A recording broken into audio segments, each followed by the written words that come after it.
Has this ever happened to you? It's the middle of the day, you watch one YouTube video, and then it's 2 in the morning. Your sleep schedule is thrown off, and tomorrow you know it's gonna be rough. This was me last night, so I thought I'd show how I recovered from these sleepless nights.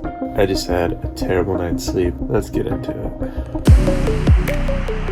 So first thing, if you have a really crappy night, is sleep in as much as possible. So I woke up at about 7:30 and I tried to go back to bed, but I could not fall back asleep. So if you can't do that, that's okay. And I'll show you what I do to try to just bounce back from one of these terrible nights. Step 2 is to stay hydrated. You want to be drinking a ton of water, pretty much as you can, because you want to just flush everything out and make sure that you're hydrated. I'm gonna chug this whole 40-ounce bottle, and then I'm gonna keep it full for the rest of the day. Just make sure I'm always kind of sipping on it. Make sure I drink at least a gallon of water, I'd say. Next up, you're gonna want to get out in the sun as soon as possible. Andrew Huberman's talked about this. Oh boy, it's bright out here. You want to reset your circadian rhythm by just getting natural sunlight. That's gonna help you out a lot. I'm hitting a 2-for-1 because along with getting outside, you also wanna work up a sweat. So I'm here with my weights and I'm gonna get a workout in. I know working out is gonna really suck. You don't have to go crazy, just some light exercise. I would do anywhere between 20 and 40 minutes, just elevated heart rate, level 2, whatever you want. I'm just gonna do some resistance training and get that sweat going. Just finished up the workout. It's really important to keep it light. You're gonna feel really crappy. You're not gonna have a ton of energy because you didn't sleep great. So it's gonna really suck at first, but all you're looking to do is get your heart rate elevated and get your sweat on. Wanna be drenched like this, boom. And if you can combine it with being outside in the sun, even better.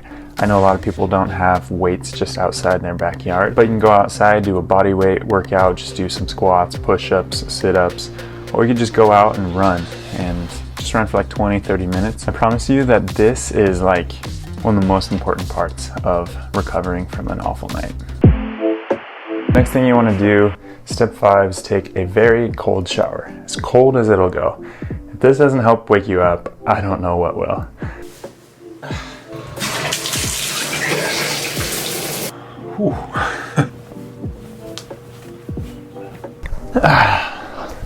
So I just wanted to talk about why sleep is so important in the first place. There's loads of studies out there totally dispelling the grind every single day, don't get any sleep, work through the night type mentality to get ahead. So Matthew Walker, he wrote his book, Why We Sleep. If you haven't read it, you should check it out. Super good book. But the mentality before that was just wake up super early at 4 in the morning, get your workout in, go to work, stay late, basically work these crazy 16-hour days. And this just doesn't work. When you lose sleep and you get less than 7 to 8 hours consistently, your cognitive function decreases so much. They found that when taking a test, so if you're studying for a final exam, it's better to just call it quits at 10 o'clock and get a full 8 hours of sleep before your test, rather than study all night long. Rather than get an extra 8 hours of studying, but then you didn't get any sleep, your brain is not in this dimension. You're not going to remember any of that stuff, and you are going to do so horrible on that exam because your brain will not be able to function correctly. So it's better to just get sleep. It's all right every now and then when you have a crappy night of sleep like I did last night, but then the main priority should be recovering and then getting a good night's sleep the next night, because it's really easy to just spiral and then you're gone. So get your sleep. Step 6 is to eat a good and nutritious meal. What you're looking for here is none of that refined garbage, no processed crap. You want some good, healthy whole foods. I'd recommend eating something high in protein and also getting some fruits or vegetables in. For me, I'm doing an omelet so I can get some protein from the eggs and also some good vegetables with some onions, peppers, and spinach.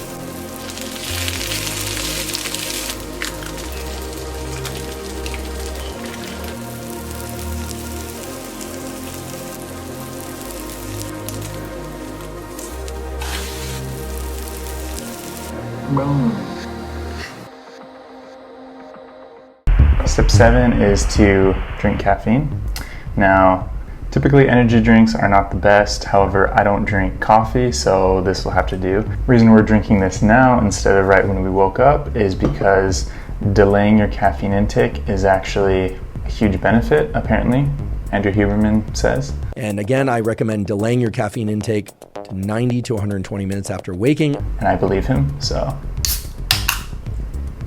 After you drink your caffeine, that is actually when you're gonna go take your nap. You've done all of these things to help your body adjust to sleeping really crappy. And then last thing you do is you drink all this caffeine. It's gonna take a sec for your body to adjust to it. So while you're doing that, you take 20 to 30 minute nap, then you wake up, the caffeine kicks in, and then you just are supposed to feel great. Almost done with this, and then gonna go lay down, take a nap. Find your favorite nap spot. Oh. And hit the hay. 20 or 30 minutes. Just wanna sleep all day now. 5 more minutes.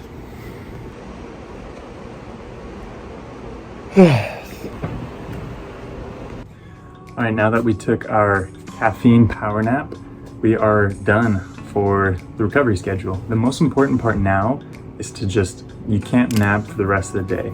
So if you do, you're gonna have a harder time falling asleep at night, and you're not allowed to take any more caffeine, because that's also gonna stay in your system longer and it's gonna keep you up. So doing all these things, it's made me feel a lot better right now, but I know that I'm still gonna be really tired in a couple hours because I only got a couple hours of sleep, and that's not enough to just fuel your body. It's important to note too that it's only noon. So I did all of these steps early in the morning. So I used my first couple hours of the day to basically just rehab myself and get out of this super tired, groggy mode.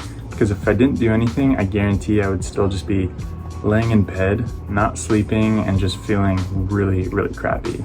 Now I feel good enough to get up and go to work and get all the things I need to get done finished. So hopefully you're able to just get a good night's rest every night.